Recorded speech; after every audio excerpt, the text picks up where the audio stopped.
किंवा जैवविविधता आणि जैविक विविधता यामध्ये काय फरक आहे, किंवा जेव्हा आपण जैविक विविधतेचा अभ्यास करतो तेव्हा भारत हा एक बहुविध जैवविविधता असलेला देश आहे असं आपण का म्हणतो, किंवा जगातील 17 जे सर्वोत्कृष्ट जैवविविधता असणारे बहुविध जैवविविधता असणारे देश आहेत त्यामध्ये भारताची गणना ही का केली जाते, या सगळ्याचा विचार आपण ह्या आधीच केलेला आहे. आणि ज्याप्रमाणे आपण याचा विचार केलाय तसाच आपण असाही विचार केलाय की साधारण आपल्याकडे भारतात किती वेगवेगळी झाडं मिळतात, म्हणजे साधारणपणे 1,15,000 वेगवेगळ्या झाडांच्या आणि प्राण्यांच्या प्रजाती आणि त्यांचं पूर्ण विवरण किंवा त्यांचं पूर्ण डॉक्युमेंटेशन ज्याला म्हणतात इंग्लिशमध्ये आणि विवरण मराठीमध्ये, तर ते आपल्याकडे उपलब्ध आहे. त्याचप्रमाणे आपण असं म्हटलं होतं की 45,000 प्रजाती ह्या आपल्या देशातल्या प्रजाती आहेत, म्हणजेच आपण त्याला इंडोजेनिक असं म्हणतो.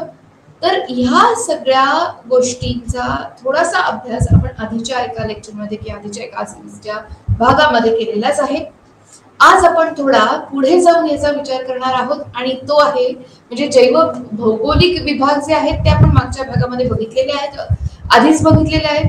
तुम्हाला आठवत असेल तर त्या भागांची नावं अशी होती: हिमालयाच्या पलीकडील भाग म्हणजे ट्रान्स हिमालय, हिमालयन मग भारतीय वाळवंट आहे, त्याच्यानंतर निम्न वाळवंट आहे, त्याच्यानंतर आपण विचार केला होता पश्चिम घाटाचा, फार खोलवर जाऊन पश्चिम घाटाबद्दल आपण चर्चा केली होती. मग दख्खन पठार आहे, दख्खनचं पठार जिथे आपल्याला मृदा ही फार सुपीक मिळते. त्याचप्रमाणे गंगेचा सपाट प्रदेश आहे जिथे सुंदरबनचा आपण विचार केला होता.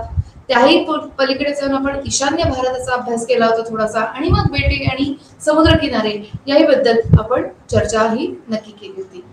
आजच्या भागात आपण जैवविविधतेवर असलेले किंवा आपल्याला दिसून येणारे जे धोके आहेत, जैविक विविधतेला असलेले धोके ते का आहेत, काय त्याची कारणं आहेत आणि कशा प्रकारचे हे धोके आहेत आणि त्याचं संवर्धन, जेव्हा जैविक विविधतेचं संवर्धन करण्यासाठी आपल्याला नेमकं काय केलं पाहिजे याच्याबद्दल आज आपण सखोल चर्चा करणार आहोत.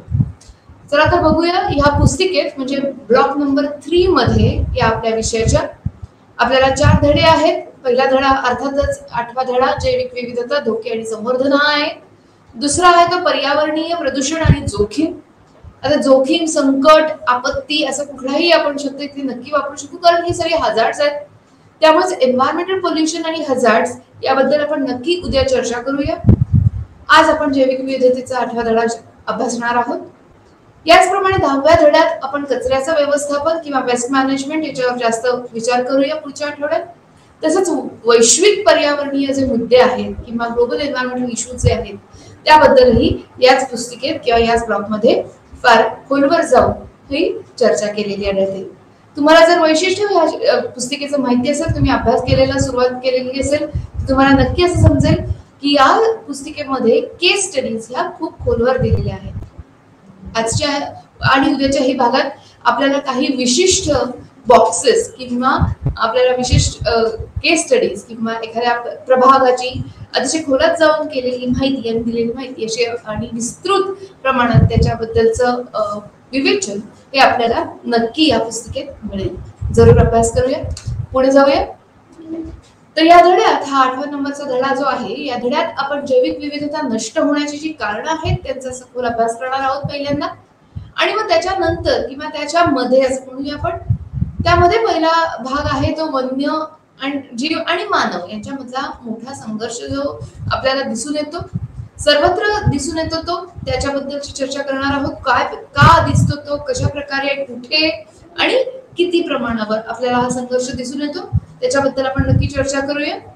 त्यानंतर आपण अवैध जी तस्करी चालते वन्य प्राण्यांच्या अवयवांची किंवा त्यांच्या शरीरातील काही भागांची, जसं शिंग आहेत किंवा जसं दात आहेत हत्तीचे, तर ह्या सगळ्यांच्या अवैध तस्करीमध्ये मोठ्या प्रमाणात भाग आहे तो शिकारीचा. तर ही वन्यजीवांची शिकार का केली जाते, त्याच्यात काही कारण आहेत का, काही व्यावसायिकरित्या आहेत का, मनोरंजनासाठी आहे, या सगळ्याचा विचार आपण 3ऱ्या पॉइंटरमध्ये किंवा 3ऱ्या उपमुद्द्यामध्ये बघूया. 4था भाग जो आहे तो जैविक आक्रमणाचा आहे. आपल्याकडे आलेल्या परदेशी प्रजातींमुळे आपल्या स्वकीय प्रजातींना जे नुकसान आपल्याला इथे होत आहे त्याच्याबद्दल विचार करण्याची फार मोठी गरज आहे आणि त्याच्याबद्दलचा हा थोडासा अभ्यास आपण चौथ्या पॉइंटर मध्ये जैविक आक्रमणाबद्दल करूया.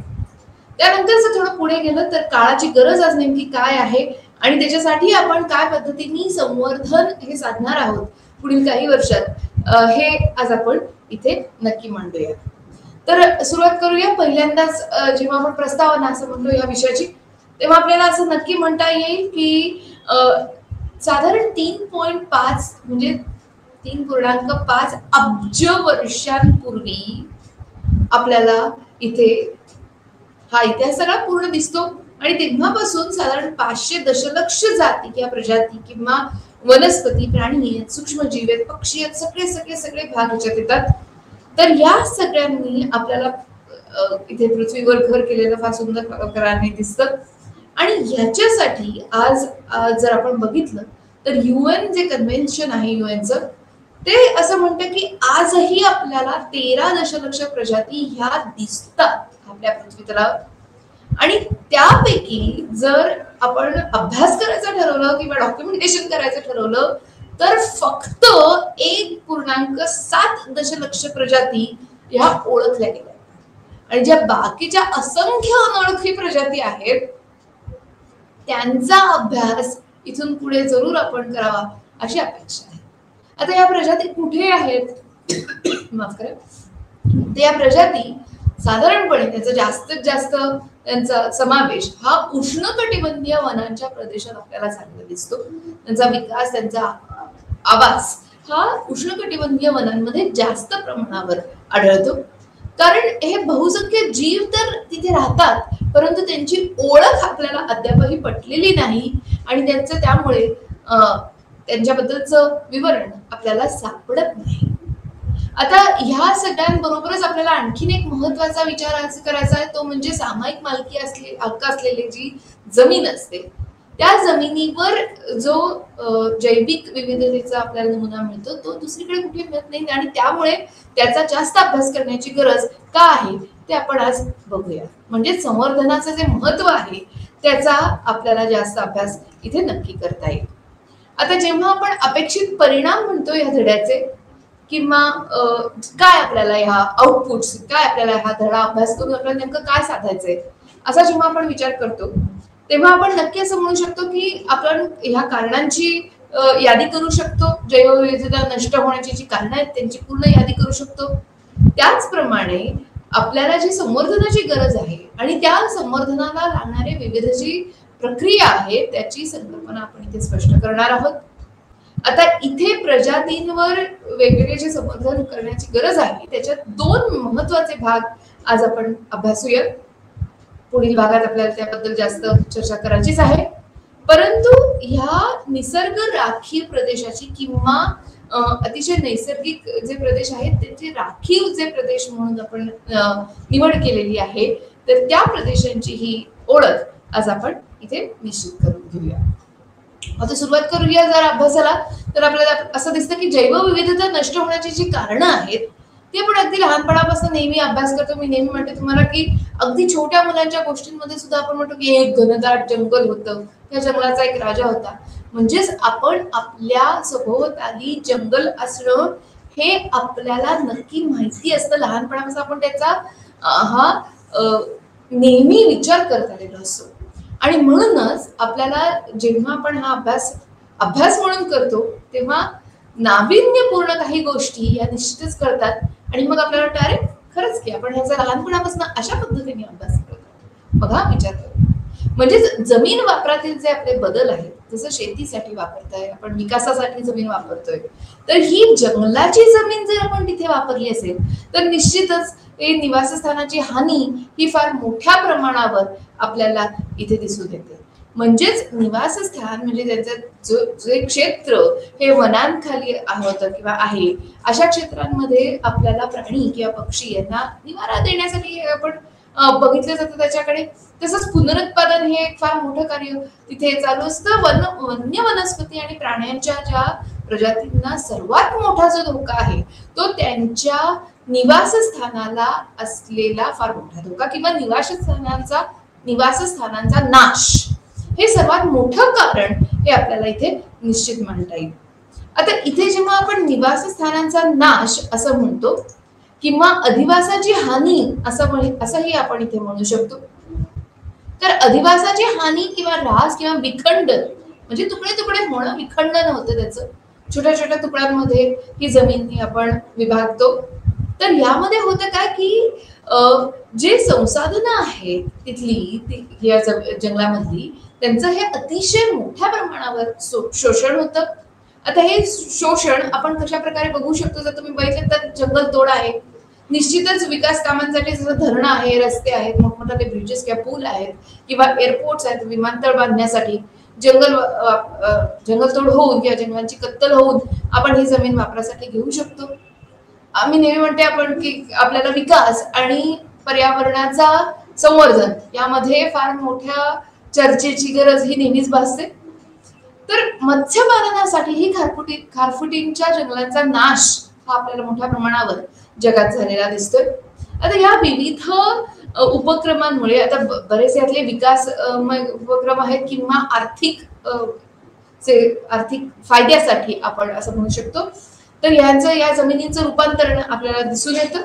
तर जेव्हा या अधिवासांचे छोटे छोटे तुकडे होतात किंवा लहान तुकड्यांमध्ये, लहान भागांमध्ये, प्रभागांमध्ये त्यांचं विखंडन होतं, तेव्हा फार मोठे क्षेत्रफळ लागणारे जे खास करून सस्तन प्राणी आहेत त्यांना, जसं हत्तीसारखे, तर त्यांना किंवा त्यांची संख्या किंवा पक्ष्यांची इथली संख्या ही कमी होत जाते किंवा होऊ शकते.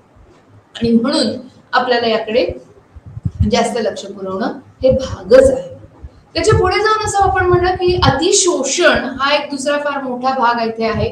शिकार आहे, मासेमारी आहे, अतिशय मोठ्या प्रमाणावर होणारी चराई, गुरे चराई आहे. या सगळ्या अतिरेकामुळे आपल्याला ह्या जंगलाचा झालेला ऱ्हास किंवा आवासाची झालेली हानी ही निश्चित आपल्याला सर्वदूर ही दिसून येते. आता अति मोठ्या प्रमाणावर पिके घेणे हेही त्यातच आले.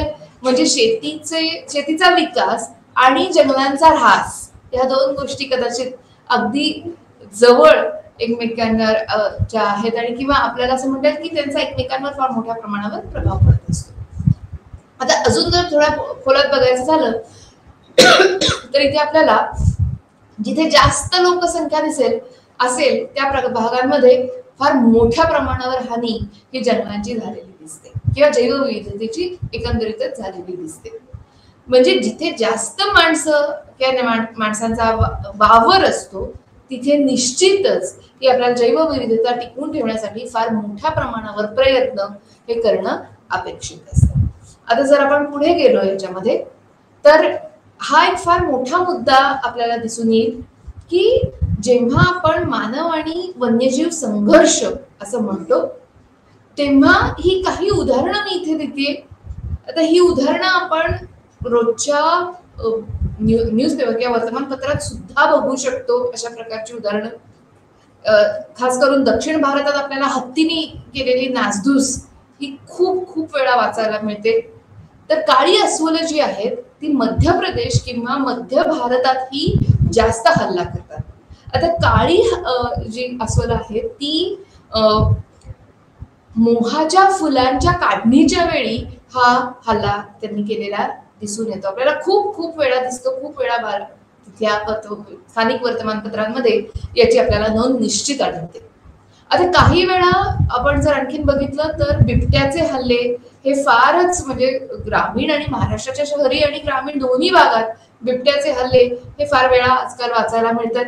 तसंच गीर सारख्या राखीव प्रदेशांमध्ये सुद्धा भोवतालीचा प्रदेश आहे तिथे सिंहांच्या आजूबाजूला वावर असणं हेही तितकंच त्रासदायक हे मानवजातीला ठरू शकतं. तर मानव आणि वन्यजीव संघर्ष जो आहे तो काही आजचा नाही, तो पहिल्यापासूनच आपण बघत आलेलो आहोत. परंतु नैसर्गिक अधिवास सोडून ते जर मानवी वस्त्यांमध्ये येत असतील तर ते वनक्षेत्र कमी होणं हेच त्याचं सर्वात मोठं कारण आता आपण ते मांडू शकतो. त्याचप्रमाणे जर तुम्ही हत्ती, खास करून हत्तींच्या कळपांबद्दल जर बोललात, तर हत्तीचे कळप हे सर्वदूर स्थलांतर करत असतात, पाण्याच्या शोधात इकडे तिकडे फिरत असतात आणि त्यांचा एक विशिष्ट मार्ग हे त्यांनी ठरवलेला असतो आणि त्याप्रमाणेच ते मार्गक्रमण करत असतात, स्थलांतर करत असतात. तर ह्या स्थलांतरांच्या रस्त्यावर जर विकासाची कामं झाली तर या स्थलांतरणाच्या रस्त्याचा ऱ्हास झाल्यामुळे मानव वन्यजीव संघर्ष हा फार मोठ्या प्रमाणावर आपल्याला दिसून येतो. जर आपण अजून पुढे जाऊन बघायचं झालं तर जलप्रदूषणामुळे सुद्धा पाणी जेव्हा खराब होतं तेव्हा आपल्याला अशा पद्धतीचे ऱ्हास झालेली ऱ्हास होणारी जैविक विविधता आपल्याला दिसून येते. आता जेव्हा आपण अजून काही विशिष्ट पद्धतींचा विचार करतो, मी जरा 2 स्लाइड्स मागे जाते. जेव्हा आपण इथे बघतोय तिथे जमीन वापरात बदल तर आहेच, परंतु कार्बन डायऑक्साईडची बदलती पातळी सुद्धा जैवविविधता नष्ट होण्याचं एक मुख्य कारण आहे. बदलतं हवामान आणि उष्णता फार वाढतीये. काही ठिकाणी जिथे अजिबात पाऊस पडायचा नाही तिथे आजकाल पूर येत आहेत. अवेळी पाऊस तर हा रोजचाच झालाय. आणि जर तुम्ही बघितलं असेल किंवा तुमच्या लक्षात आलं असेल तर वाळवंटामध्ये पूर येण्याचे प्रकार किंवा अवेळी पूर येण्याचे प्रकार हे आजकाल जास्त दिसून येत आहेत. म्हणजेच बदलत्या वातावरणाचा जो होणारा परिणाम आहे तो आपल्याला आता जाणवू लागलेला आहे असं आपण म्हणू शकतो. आणि हे सगळं वायू प्रदूषण असू दे किंवा तापमानातील फरक असू दे, हे सगळं आपल्याला दिसून येतं जैविक विविधता नष्ट होण्यात. आता निव्वळ नष्टच नाही तर त्यांची जीवनचक्र सुद्धा बदलतात. म्हणजे जे पक्षी, जी फुलपाखरं, जे कीटक अमुक पद्धतीच्या अमुक वातावरणात जेव्हा तयार होत असतात, निर्माण होत असतात किंवा उपलब्ध असतात आपल्या पर्यावरणामध्ये, त्यांच्या जीवनचक्राची वेळ ही बदलते ह्या बदलत्या तापमानामुळे, असं आपण इथे निश्चित मांडू शकतो. असे पुरावे आपल्याला अभ्यासानुसार हे निश्चित मिळू शकतात. तर जेव्हा आपण ह्या सगळ्या गोष्टींबद्दल विचार करतोय, निश्चितच आपल्याला ह्यामध्ये एक पहिली केस स्टडी आपल्या पुस्तिकेमध्ये दिलेली आहे आणि तिथे आपल्याला अतिशय सेन्सिटिव्ह किंवा अतिशय व्हल्नरेबल किंवा जेव्हा ज्याला असं म्हणू शकतो की थोडा जरी त्याच्यावर प्रभाव पडला तरी अचानक होणाऱ्या बदलांच्या ज्या वस्त्या आहेत त्या वस्त्यांमध्ये, जसं उदाहरण द्यायचं झालं तर प्रवाळी वस्ती आहे म्हणजे कोरल रीफ जी आहे, ही अतिशय सेन्सिटिव्ह अशी वस्ती असते किंवा त्याचं थोडंसं जरी पाण्याचं तापमान वाढलं, मागच्या एका भागात आपण याच्याबद्दलची चर्चा केली होती, पाण्याचं बदलतं तापमान किंवा समुद्र पातळी जर बदलली तर किंवा प्रदूषक पोल्युटंट्स जी आहेत ती जर जास्त झाली तर अशामुळे प्रवाळी वस्त्या ह्या नष्ट पावतात आणि खूप कमी प्रमाणावर आपल्याला आता ह्या दिसत आहेत. आणि 2004 मध्ये जी सुनामी आली होती भारत, श्रीलंका आणि थायलंडच्या किनारपट्ट्यांवर, तिथे प्रवाळ खडकांचे फार मोठ्या प्रमाणावर नुकसान झालं अशी सुद्धा नोंद आपल्याला बघायला मिळते. तर अशा प्रकारची जी केस स्टडी आहे त्या प्रकारची तुम्ही जरूर वाचा, आपल्या पुस्तिकेत त्याचा फार मोठ्या प्रमाणात उल्लेख आहे. आता आपण थोडं पुढे जाऊया. तर आपण आता इथे बघूया विशिष्ट प्रजातींचा विनाश. तर हा जो मुद्दा आहे हा फार मोठ्या प्रमाणावर आपल्याला दिसून येतो. आता निवडक किंवा फार विशिष्ट प्रजातींचा हा जो विनाश आहे त्यातलं सगळ्यात पहिलं आणि सगळ्यात महत्वाचं उदाहरण आहे ते प्रवासी कबुतरांचं. तर इथे जो संबंध अभ्यास आहे तो मागच्या दशकातला आहे. पॅसेंजर पिजन म्हणजेच प्रवासी कबुतरे असं यांना म्हटलं जातं. 19व्या शतकाच्या मध्यापर्यंत हा सर्वात विपुल पक्षी होता पृथ्वी तलावरचा. मात्र आता जर तुम्ही बघितलं तर हा पूर्ण पक्षी किंवा ही पूर्ण जात ही नामशेष झालेली आहे पृथ्वी तलावरून. आणि पहिल्यांदा जिथे 2 अब्ज पक्षी जवळ पृथ्वी तलावर होते ते आज शून्यावर आलेले आहेत. आणि अशा प्रकारे होणारा विनाश, आता काय बरं कारण असेल? सर्वात सोपं कारण जर तुम्ही या पक्षाच्या विनाशामागचं बघितलं, आता हे चित्र जे आहे सुंदर पक्षाचं चित्र आहे, हे फार दुर्मिळ चित्र आहे, हे आपल्याला नॅशनल जॉग्राफिकने उपलब्ध करून दिलेलं चित्र आहे. अभ्यासासाठी आपण इथे ते घेतलेलं आहे. तर हा जो पक्षी आहे त्याचा 2 अब्जापासून शून्यावर येण्याचा प्रवास का बरं एवढा झाला असेल? तर साधं सोपं आणि सरळ कारण आहे की त्यांची झालेली शिकार. आता का शिकार झाली होती, तर ते अतिशय रुचकर मेजवानी आपल्याला मिळवून देत होते असं इथे दिसून येते आपल्याला, म्हणजे मानव प्राण्यांना, किंवा आपण म्हणू शकतो काही विशिष्ट माणसं त्यांना मारून खात होती. आणि या शिकारीमुळे आपण बघू शकतो की संबंध आज पृथ्वी तलावर एकही, किती दुर्दैवाची गोष्ट पहा, आज पृथ्वी तलावर एकही प्रवासी कबूतर हे शिल्लक राहिलेलं नाही. कबूतर खाण्यासाठी ही प्रचंड प्रमाणावर त्यांची कत्तल केली गेलेली आहे. आता दुसरं जर उदाहरण बघितलं तर आपल्याला इथे उदाहरण दिसू शकतं, दोन शिंगी गेंड्यांचं उदाहरण आहे किंवा चित्त्याचं उदाहरण आहे. त्याचप्रमाणे गुलाबी डोक्याचं बदक हेही फार मोठ्या प्रमाणावर आपल्याला इथे अभ्यासता येतं. ह्या सगळ्या प्रजाती ज्या आहेत त्या भारतातून आणि काही प्रमाणात पूर्ण पृथ्वी तलावरून नष्ट होत झालेल्या आहेत. जर आपण बघितलं तर काही पुढच्या प्रजाती आहेत त्या फार मोठ्या धोक्याचा सामना इथे करत आहेत. आणि त्याच्यातलं एक उदाहरण घ्यायचं झालं तर माळढोक पक्षी किंवा गिधाड, जिथे आता भारत सरकार किंवा शासन आहे अतिशय मोठ्या प्रमाणावर गिधाडांना वाचवण्याचं काम करते आणि त्याच्यासाठी विशेष प्रयत्नशील आहे. पण त्याचप्रमाणे रानपिंगळा आहे किंवा माळढोक पक्षी आहे जसं मी म्हटलं आधी, तर या सगळ्या गोष्टींचे, या सगळ्या पक्ष्यांचे आपल्याला अभ्यासपूर्वक संवर्धन करणं हे गरजेचं आहे. आणि तेव्हाच आपण त्यांचा निश्चित किंवा त्यांची ओळख आपण आपल्या पुढच्या पिढीला निश्चित करून देऊ शकतो. आपण पुढे जाऊया. आता जर पुढे बघितलं तर तुमच्या असं लक्षात येईल की आपण निवडक प्रजातींची वाढ किंवा विकास असं म्हणतोय इथे. आता होतं काय की काही ठिकाणी फक्त काहीच गोष्टींना किंवा काहीच प्रजातींना हे जास्त त्यांचा विकास केला जातो आणि तो जास्त प्रमाणात किंवा अतिरेकी प्रमाणावर हा विकास साधल्यामुळे अतिशय मोठ्या प्रमाणात हानिकारक अशा पद्धतीने वाढ केली जाते किंवा होत असते.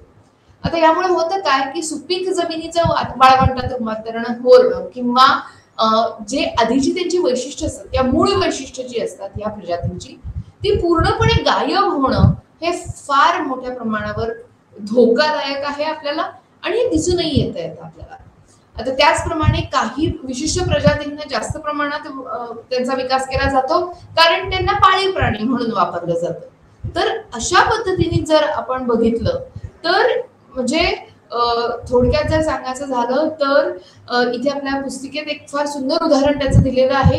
ग्रेट इंडियन गेंडा जो होता किंवा आहे त्याचा जो स्थिर पुनर्वसनात किंवा त्याचं जे संवर्धन करायचा जो कार्यक्रम आहे तिथे काय झालं की त्या ग्रेट इंडियन गेंड्याच्या कातडीवर बघा पाळीव प्राण्यांना होणाऱ्या किंवा पाळीव गुरांपासून होणाऱ्या एका रोगामुळे भयंकर मोठा अडथळा किंवा भयंकर मोठा धोका हा गेंड्यांना निर्माण झाला.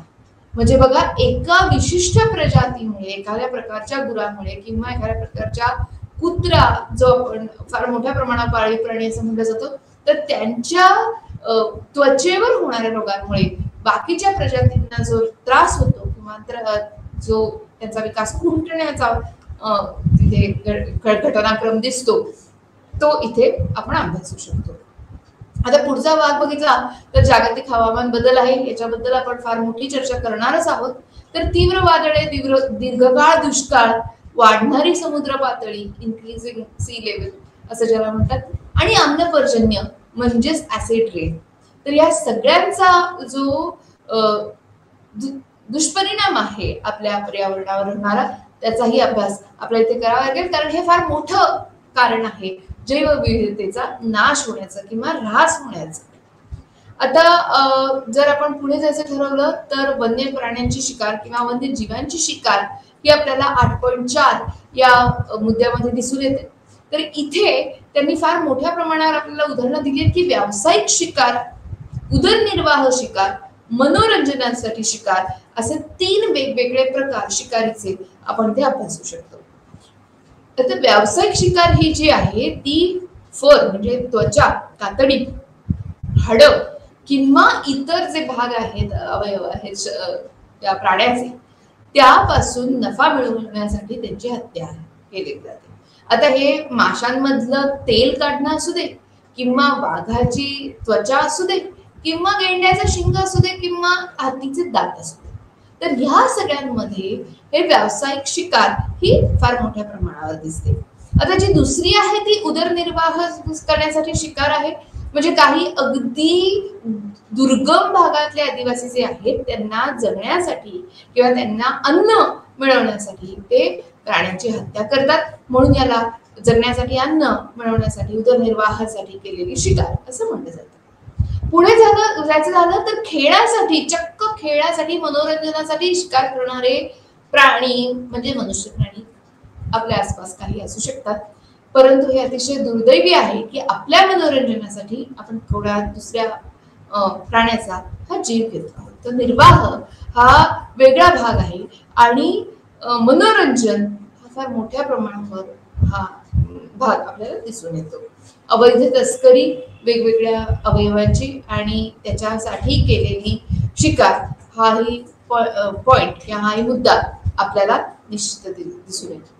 आपल्या पुस्तिकेत एक फार मोठा उल्लेख याबद्दलचा आहे आणि तिथे ते असं म्हणतात की हत्ती किंवा हस्तिदंत हा मिळवण्यासाठी वर्षाला सुमारे 90,000 हत्ती हे मारले जातात. किती मोठा आकडा आहे. तुम्ही जर विचार केलात तर 90,000 हत्तींना फक्त त्यांच्या दातासाठी मारणं विचारच करावा लागतो. गेंड्यांची त्यांच्या शिंगांसाठी जी कत्तल केली जाते तर त्याची काळ्या बाजारात जी असलेली प्रचंड किंमत आहे त्यामुळे या अशा पद्धतीच्या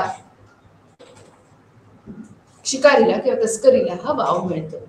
आता यामध्ये काही गोष्टी अशाही आहेत की कायद्यानुसार जवळजवळ 60 वेगवेगळ्या देशांनी गेंड्यांच्या शिंगांची आयात किंवा निर्यात न करण्यासाठी मान्य केलंय. आणि त्यामुळे काय होतं की काळ्या बाजारीला आणखीन वाव मिळतोय. इथे केसांमुळे, बोटांची नख या प्राण्यांची कापून घेण्यामध्ये, अशा प्रकारची जी वेगवेगळी औषधी त्यांचं जे कार्य आहे हे फार मोठ्या प्रमाणावर त्यांच्याबद्दल बोललं गेल्यामुळे या प्राण्यांची कत्तल ही केली जाते. आता जर पुढे जायचं झालं तर आपल्याला जैविक आक्रमणाबद्दल हा निश्चितच बोलावं लागेल. आता जैविक आक्रमण हे 2 पद्धतीने होऊ शकतं. एक तर अगदी हेतुपुरस्सर म्हणजे अगदी विथ डिटर्मिनेशन मुद्दाम केलेलं जे आक्रमण असतं त्याला जैविक जीवशास्त्रीय किंवा जैविक आक्रमण असं म्हणता येईल. आणि दुसरं जे आहे ते चुकून बाय मिस्टेक ते तिथे पसरलं गेलेलं आहे. आता ह्याच्यामध्ये होतं काय की मूळ जात जी आहे, ही प्रजाती जी आहे ती कुठल्या तरी वेगळ्या भागामधून ही या भागामध्ये येत असते. म्हणजेच ह्या ज्या परकीय जमाती आहेत त्या असंख्य आणि अफाट त्यांचा विकास हा नवीन प्रदेशामध्ये होतो आणि त्या नवीन प्रदेशातल्या ज्या प्रजाती आहेत त्यांना मात्र या परकीय प्रजातींमुळे फार मोठ्या प्रमाणावर हानी ही सहन करावी लागते. आता इथे 2 महत्वाची उदाहरणं मी इथे दाखवते तुम्हाला चित्रांमध्ये. ही चित्र आपल्याला भारत सरकारने उपलब्ध करून दिलेली आहेत त्यांच्या वेगवेगळ्या अहवालांमध्ये. तुम्ही बघू शकता, त्याचा निश्चितच अभ्यास करू शकता. तर इथे पहिलं जे उदाहरण आहे ते वॉटर हायसिन्थचं आहे. जांभळ्या रंगाचं फूल आपल्याला इथे दिसू शकतं आणि ही मूळची आहे ब्राझीलची वनस्पती आणि अतिशय उपद्रवी अशी जलीय वनस्पती ही आहे. जिथे तुम्ही अगदी पुण्यासारख्या शहरामध्ये सुद्धा तुम्ही जर नदीपाशी बघत असाल तर हायसिन्थचा वाढलेला संबंध व्याप किंवा त्याचा जो संबंध व्याप्ती आहे भयंकर मोठ्या प्रमाणावर पाण्यावर ही वनस्पती आपल्याला निश्चित दिसून येते. तर त्याचा परिणाम काय होतो की पाण्याचा प्रवाह हा रोखला जातो, वाहतूक पाण्याची गुणवत्ता ही कमी होते. आता ह्या सगळ्यांमुळे खरं सांगायचं झालं तर 1886 मध्ये बंगालमध्ये एका तलावामध्ये ही वनस्पती शोभेची वनस्पती म्हणून मांडली गेली. परंतु आज भारतभर या जलीय वनस्पतीचा इतका मोठा प्रसार झालेला आहे आणि त्यामुळे दरवर्षी लाखो रुपयांचे मासे हे मृत्यू पावतात. त्याचप्रमाणे भातशेतीवर याचा फार मोठ्या प्रमाणावर वाईट परिणाम हा होत असतो. काँग्रेसवीड हा असाच एक जमिनीवरचा भाग आहे जे अमेरिकेतून आलेलं आहे, आयात झालेलं आहे धनधान्याबरोबर, आणि पूर्ण भारतभर हे पसरलेलं आहे आणि त्याच्यामुळे त्वचेचे रोग हे फार मोठ्या प्रमाणावर दिसून येतात. आता हे दुसरं जे उदाहरण आहे, तुम्हाला इथे पिवळ्या रंगाची गोगलगाय दिसत असेल तर ही गोल्डन ऍपल स्नेल किंवा अतिशय सोनेरी रंगाची सुंदर सफरचंदाच्या आकाराची अशी ही सुंदरशी गोगलगाय जी आहे, आपल्याला वाटू शकतं की फार सुंदर दिसते, की ती छान आहे, वा वा, परंतु ही एक फार मोठ्या प्रमाणावर त्रास देणारी प्रजाती आहे. 1980 मध्ये फार पहिल्यांदा 1980 मध्ये, म्हणजे फारही लांबची गोष्ट नाही, 1980 मध्ये फार पहिल्यांदा लॅटिन अमेरिकेहून ही प्रजाती पूर्व आशियामध्ये आली आणि आज सबंध भारतभर आपल्याला गोल्डन ऍपल स्नेल ही दिसते आणि दिसता क्षणी तिला मारण्याची इच्छा आपल्याला होत नाही. आणि त्याचं मुख्य कारण हे तिचा गोल्डन रंग किंवा सोनेरी रंग, मात्र तिचा पराक्रम जर आपल्याला कळला तर आपल्याला त्याचं तिने केलेलं जैविक आक्रमण हे निश्चितच समजू शकतं. चला तर मग पुढे जाऊया आणि या सगळ्या गोष्टींपासून आपल्याला जैवविविधतेचं संरक्षण हे करावंच लागेल आणि म्हणून आपल्याला त्याची कारणं ही यादीमध्ये समाविष्ट करावी लागतील. आता पहिलं जे कारण आहे ते एखाद्या प्रजातीच्या अनुवांशिक विविधतेची हानी टाळणं. आणि जेव्हा आपण असा विचार करतो की अनुवांशिक विविधतेची हानी आपल्याला कमी करायची आहे, टाळायची आहे, किंवा एखाद्या प्रजातीला नामशेष होण्यापासून आपल्याला वाचवायचं आहे, किंवा जर आपण असा विचार केला की परिसंस्थेचं नुकसान होत आहे, अधोगती होतीये, तर या सगळ्या गोष्टींसाठी आपल्याला एकच गोष्ट, सगळ्यात महत्वाची जी गोष्ट करावी लागणार आहे ती म्हणजे संवर्धन जैवविविधतेचं. आणि जेव्हा आपण असं म्हणतो तेव्हा ते स्थानिक स्तरावरच नाही तर राष्ट्रीय स्तरावर या सगळ्या गोष्टींना फार मोठ्या प्रमाणावर महत्त्व दिलं गेलेलं आहे आणि भारत सरकार फार विशेष तत्वांनी यावर काम करत आहे. आता हे कुठल्या पद्धतीने केलं जातं किंवा कशा पद्धतीने आपण जैवविविधतेचं संवर्धन करू शकतो याच्याबद्दल आपण फार खोलात जाऊन चर्चा करण्याची आता इथे गरज आहे.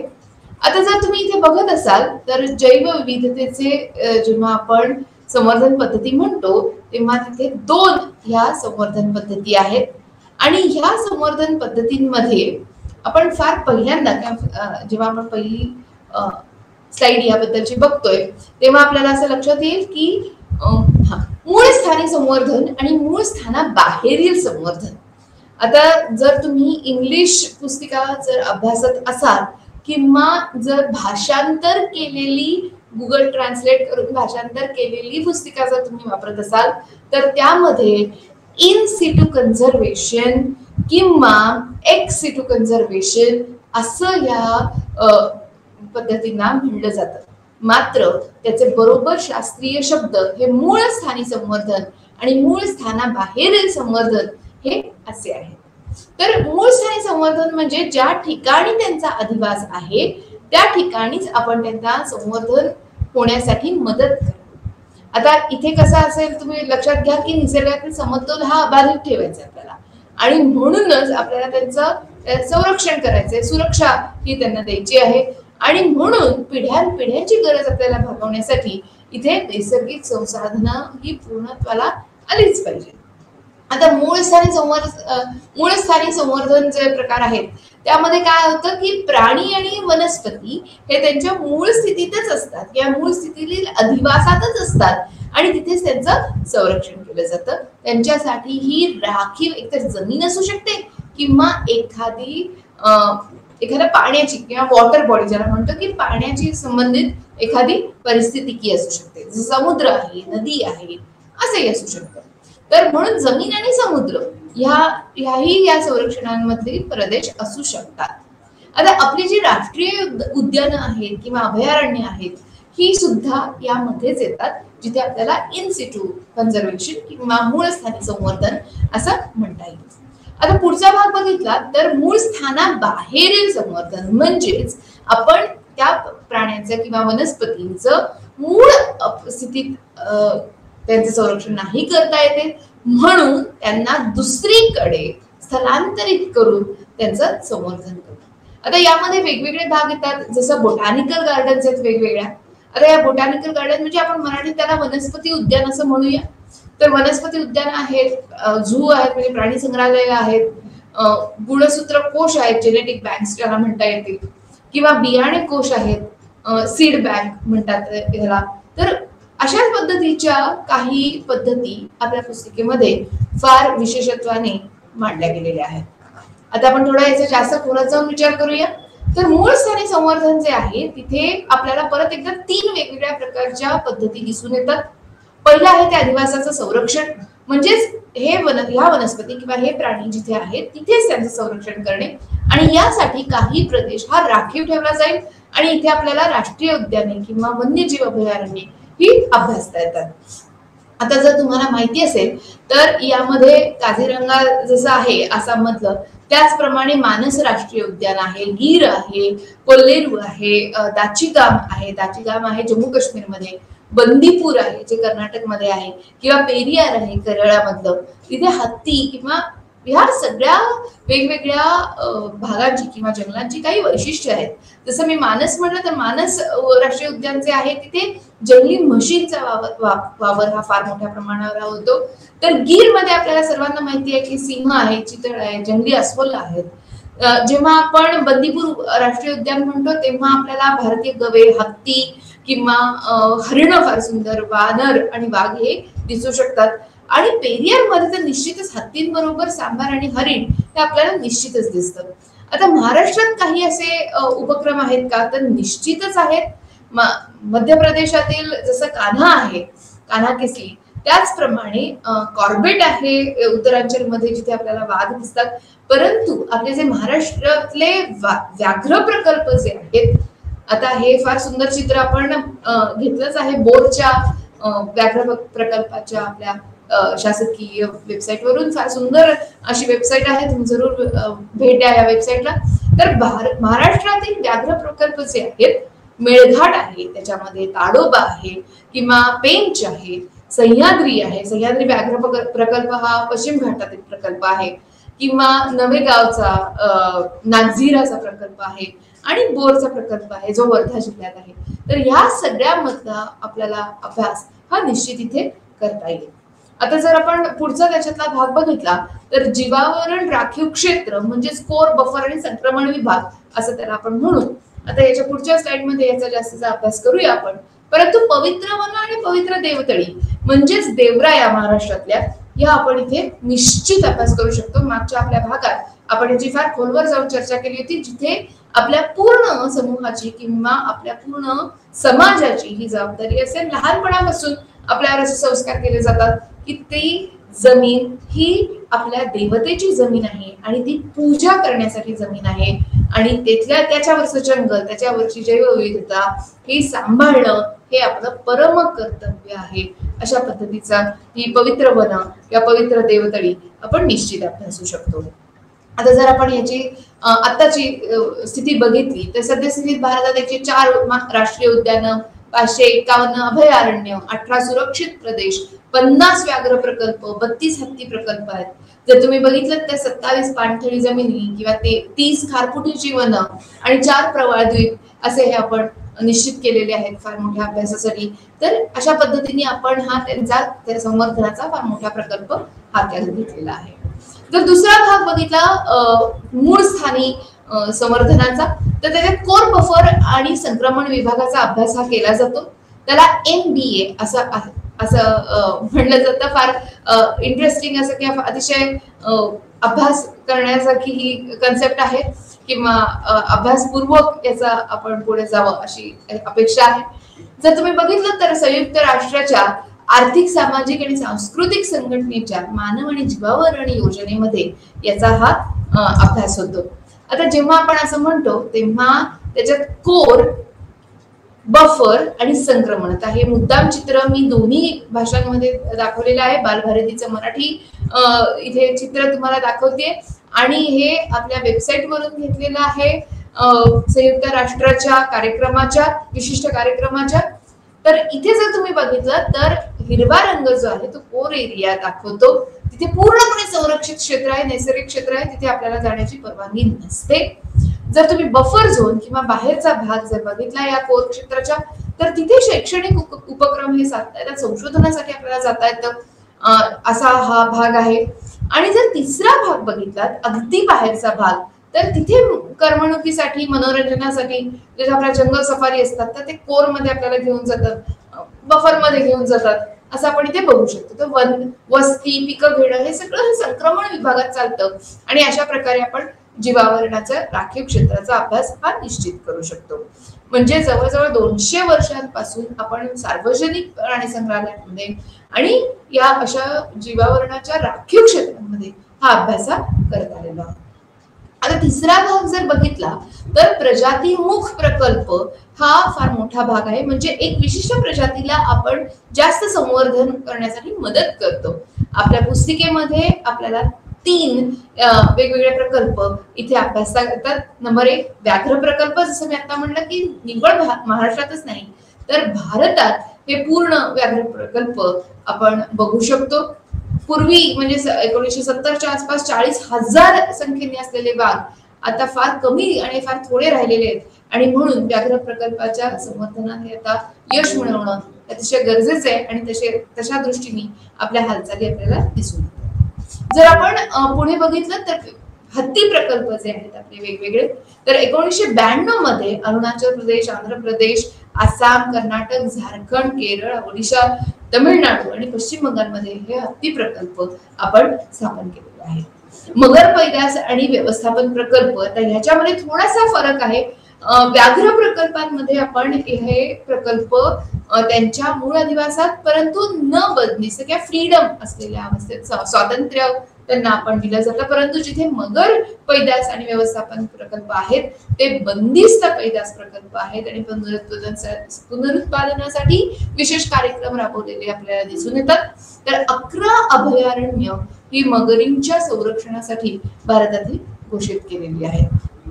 आपण जर दुसरा भाग ह्याच्यातला बघितला तर मूळ स्थानाबाहेरील संवर्धन आहे.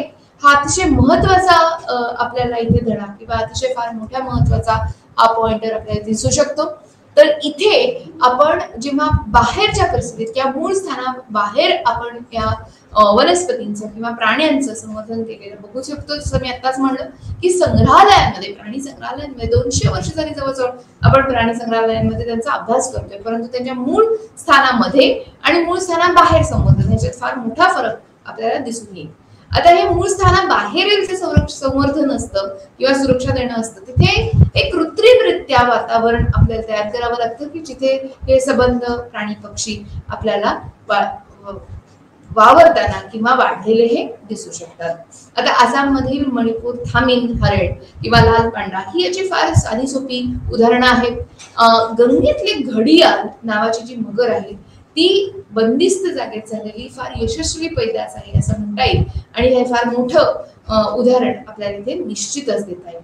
आता जनुकीय अधिकोष किंवा जनुकीय संसाधनांचे संकलन आणि जतन हे करण्यासाठी सुद्धा रेणू स्तरावर संवर्धन म्हणजे डीएनए चे स्तर किंवा त्यातल्या जीवद्रव्यांचे संवर्धन हे आपल्या आता शक्य झालेलं आहे तंत्रज्ञानाच्या विकासामुळे. आणि त्याचप्रमाणे क्लोन डीएनए किंवा मूळ स्वरूपात सामग्री असलेले डीएनए अशा दोन्हीचा उपयोग करून या मूळ स्थानाबाहेरील संवर्धन आता ज्याला आपण विचार करू शकतोय त्याच्याबद्दल काम हे सारखं चालू आहे. संशोधन हे अतिशय मोठ्या प्रमाणावर चालू आहे. आता इथे बंदिवान प्रजनन असं मराठीतलं भाषांतर येतं, परंतु तिथे बंदिस्त हा जास्त शब्द योग्य ठरतो. भ्रूण साठवण आहे, कृत्रिम गर्भधान आहे किंवा सोमॅटिक सेल क्लोनिंग असे ज्याला म्हणता येईल अशा प्रकारचेही कार्यक्रम सगळे राबवले जातात. त्याच्यावर फार मोठ्या प्रमाणावर संशोधन चालू आहे. आपल्या पुस्तिकेत ज्याचा उल्लेख आहे तो आहे न्यूझीलंड मधील अगदी अलीकडे एक पक्षी ज्याचं नाव हुआ आहे. तर असा पक्षी जो नामशेष झाला आहे तर त्याच्यासाठी किंवा त्याला परत मिळवण्यासाठी ट्रान्स स्पीसीज क्लोनिंग हा फार मोठ्या प्रमाणाचा संशोधनाचा प्रकार हा सध्या चालू आहे आणि फार मोठ्या प्रमाणावर आशा पल्लवित या कार्यक्रमांनी केले गेलेले आहेत.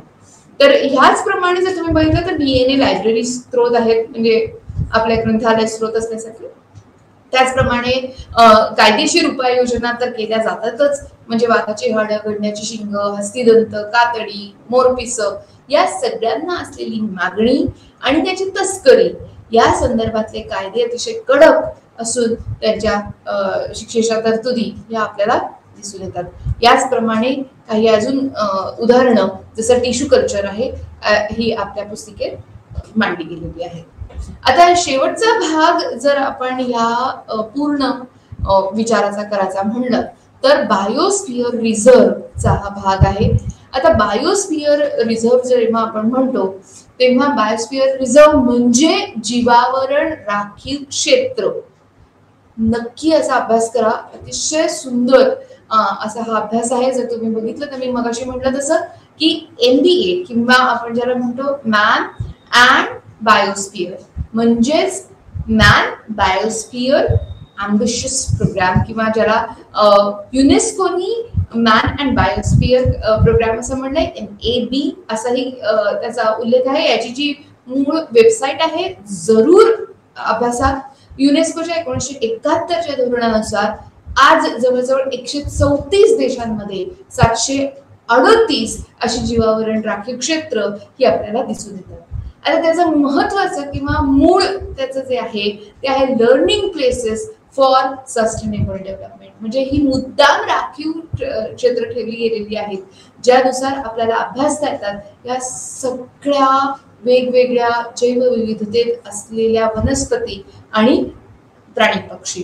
आता भारतात याच्यातले एकूण 18 राखीव क्षेत्र आहेत आणि याचा सगळ्यात महत्वाचा जो भाग आहे किंवा याचं सगळ्यात महत्वाचं जे ध्येय आहे ते आहे शाश्वत विकासासाठी संधी उपलब्ध करून देणं.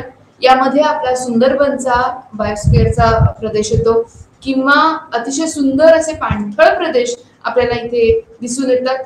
आता हे पाणथळ प्रदेश किंवा ओलसर जमीन जे आहे, काही ठिकाणी ते रामसर जमीन असं जेव्हा म्हणतो आपण, तर ह्या सगळ्याच्या अभ्यासासाठी आपल्याला हे प्रदेश फार उपयोगी पडतात. नैसर्गिकरित्या आपल्याला इथे जलविज्ञान आणि जैविक आणि पर्यावरणीय भूमिका ही समजून घेता येते आणि म्हणून त्याचप्रमाणे जनावर वनस्पतींना सुरक्षा देणं, आदिवासींचं संरक्षण करणं हे तर आहेच, परंतु दुर्मिळ आणि असुरक्षित किंवा अगदी लुप्त झालेल्या किंवा लुप्त होण्याच्या मार्गावर आलेल्या वनस्पती आणि प्राण्यांचं संवर्धन करणं हे सगळ्यात महत्वाचं काम हे बायोस्फिअर रिझर्व किंवा MAB that is man and biosphere programme हे करत असतं.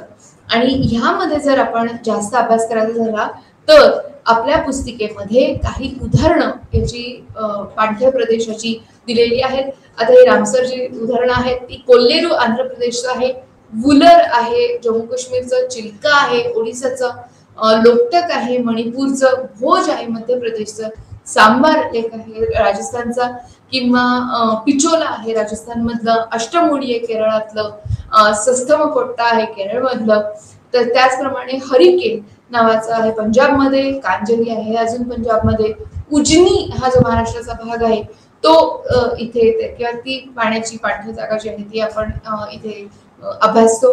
त्याचप्रमाणे सुखना चंदीगड मधला, रेणुका हिमाचल प्रदेश मधला, काबर आहे बिहार मधला आणि नाल सरोवर गुजरात मधला, दल सरोवर जम्मू आणि काश्मीर मधला. तर या सगळ्या ज्या पाणथ्या जागा आहेत त्या आपल्याला इथे फार मोठ्या प्रमाणावर अभ्यास करता येतात.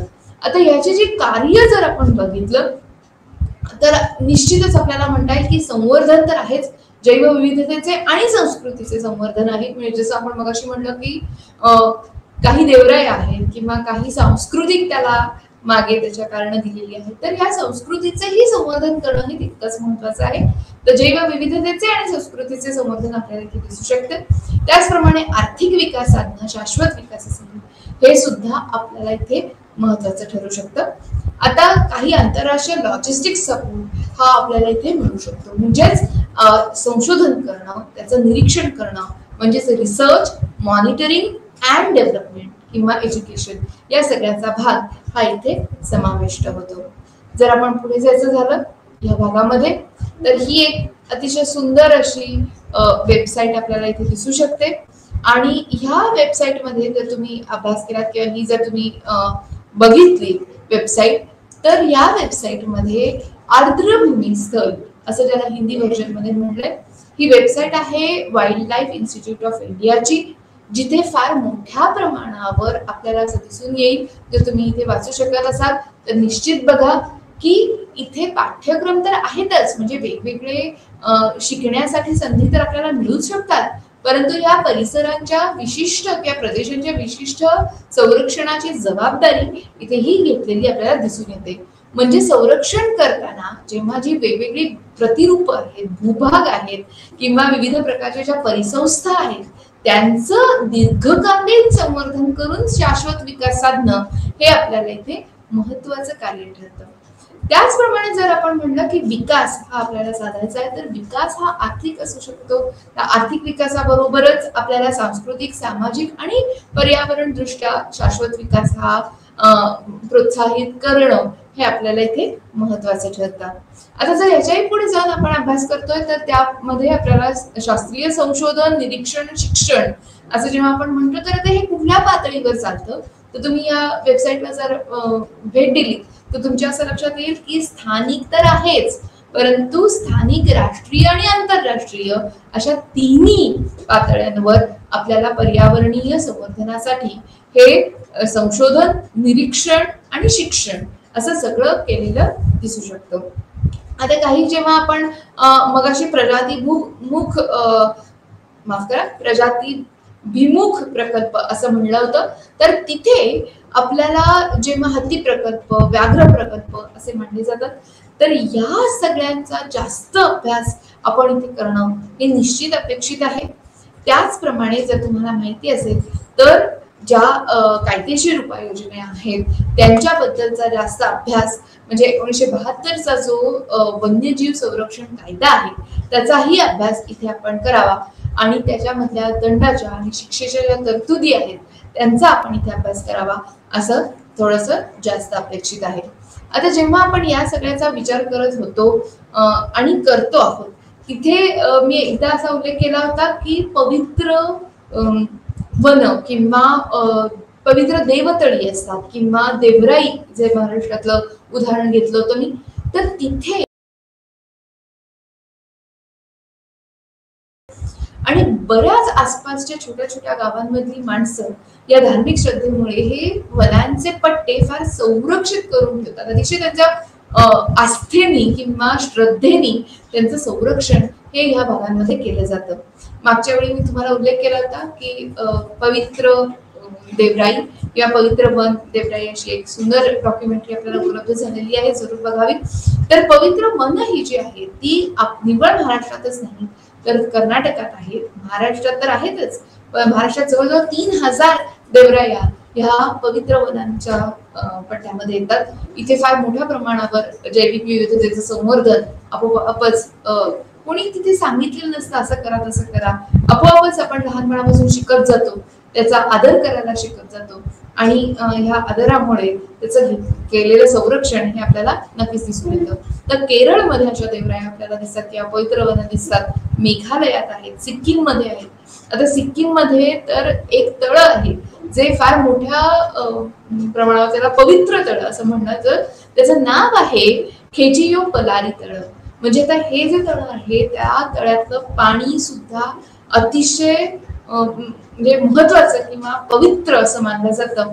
आणि म्हणून तुम्हाला आठवत असेल तर मागच्या भागात आपण उन्नगोट नावाच्या नदीचाही उल्लेख केला होता मेघालयातल्या, जिथे भारतातली ही सर्वात स्वच्छ नदी. आता हे सगळं शक्य आहे फक्त आणि फक्त आपल्या सगळ्या लोकांच्या समूहाच्या उपक्रमांमुळे किंवा त्यांनी केलेल्या विशिष्ट कष्टांमुळे. आणि म्हणूनच मला असं म्हणता येईल की जलजन्य वनस्पती असू देत किंवा जलजीव असू देत किंवा ह्या जैव वनस्पती किंवा जैव विविधतेतील वनस्पती आणि प्राणी असू देत, यांना धार्मिक श्रद्धा म्हणा, पवित्र भूमी म्हणा किंवा काहीतरी छोटे पट्टे हे वेगवेगळे जे संरक्षित झालेले आहेत त्यांच्यामुळे फार मोठा आपल्याला फायदा हा भारतभर दिसून येतो. आणि असे पट्टे जास्तीत जास्त उपलब्ध व्हावेत अशीच आपली इच्छा इथे असू शकते. तर म्हणून आता या शेवटच्या भागात या शेवटच्या एखाद्या मिनिटामध्ये मी तुम्हाला परत एकदा आठवण करून देईन की हा आपला पूर्ण विषय जो आहे तो जैवविविधतेला आपण कसं वाचवावं याच्याबद्दलच आहे.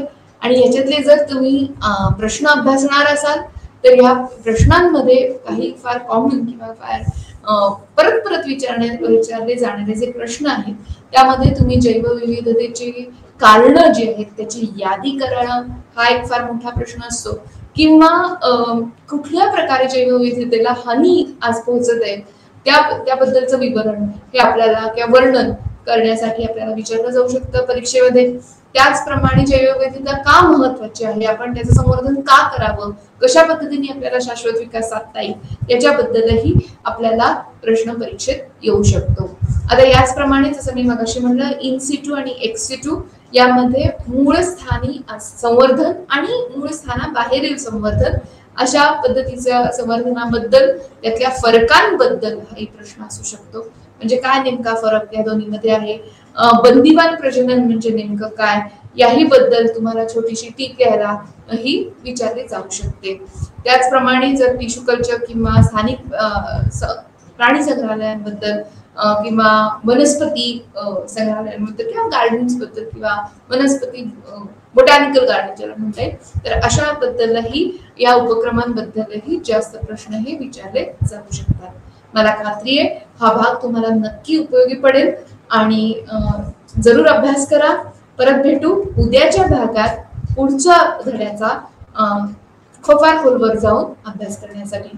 Thank you so much. धन्यवाद ऐकून घेण्यासाठी.